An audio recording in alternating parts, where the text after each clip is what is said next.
Hello, সবাই কেমন আছো? আশা করছি সবাই খুব ভালো আছো। আমিও খুব ভালো আছি। দিনের শুরুটা হয়েছিল এরকম একটা পার্সেল দিয়ে, যেটা সরস্বতী পুজো আর ভ্যালেন্টাইন্স ডের একটা ব্লগ। আশা করছি তোমরা সবাই ব্লগটা দেখবে আর তোমাদের ভালো লাগবে। তো এখানে আমরা জলদি রেডি হয়ে দুজনে বেরিয়ে পড়েছিলাম, কারণ আমার বান্ধবীরা অনেকক্ষণ ধরে আমাদের জন্য দাঁড়িয়ে ছিল। রাস্তায় প্রচণ্ড জ্যাম ছিল। জ্যামজট কাটিয়ে আমরা পৌঁছে গেছিলাম আকাঙ্ক্ষার হ্যাপি আওয়ার্স ক্যাফেতে। এই ক্যাফেটা খুঁজে বার করেছিল আমার বান্ধবী। তো ওর এখানে যাওয়ার খুব ইচ্ছে ছিল, তো আমরা এখানটা গেছিলাম। এখানটা ভীষণ সুন্দর জায়গাটা, একটা ছোট্ট করে ক্যাফে ডেকোরেট করা আছে, যেটা ভীষণ সুন্দর। তোমাদের আশা করছি ভালো লাগবে। কিন্তু আমাদের ওখানে মেন কোর্সে সেরকম কিছু ভালো না লাগে। আমরা স্ন্যাক্স খেয়ে বেরিয়ে পড়েছিলাম মেন কোর্সের উদ্দেশ্যে।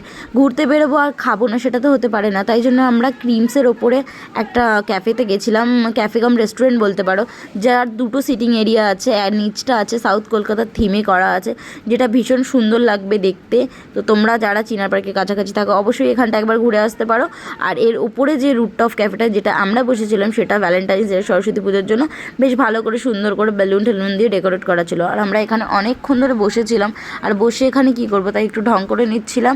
আর যেহেতু সরস্বতী পুজো, যেহেতু স্টাফ হয়তো কম ছিল, তাই জন্য আমাদের খাবার দিতে অনেকটাই দেরি হচ্ছিলো। আমরা বসেছিলাম অনেকক্ষণ ধরে। আর এখানে সবথেকে ভাইরাল ডিসকাশনটা যেটা চলছে সেটা হচ্ছে কার ফোনে কার কটা ছবি চলছে, যেটা আমরা ঘুরতে বেরোলে সবথেকে বেশি হয়। তো সেটাই এখন এখানে চলছিল। তো তারপরেই আমাদের খাবার দিয়ে দিল। আর আমরা ফার্স্টে যেটা অর্ডার করেছিলাম সেটা হচ্ছে ড্রামস অফ হেভেন, যেটা খেতে দুর্দান্ত ছিল। এখনই আমার ভেবে জিভে জল চলে আসছে। তারপর নিয়েছিলাম দুটো শেক। আর তারপর যেটা ছিল সেটা হচ্ছে আমাদের মেন কোর্সে ছিল চিলি চিকেন আর মিক্সড ফ্রাইড রাইস। আর শেষ পাতে আমরা নিয়েছিলাম একটা ডেজার্ট, যেটা ছিল হচ্ছে brownie with hot chocolate something. আর আমি হয়তো ভুল বলতে পারি, যদি কেউ জেনে থাকে অবশ্যই কমেন্ট করবে।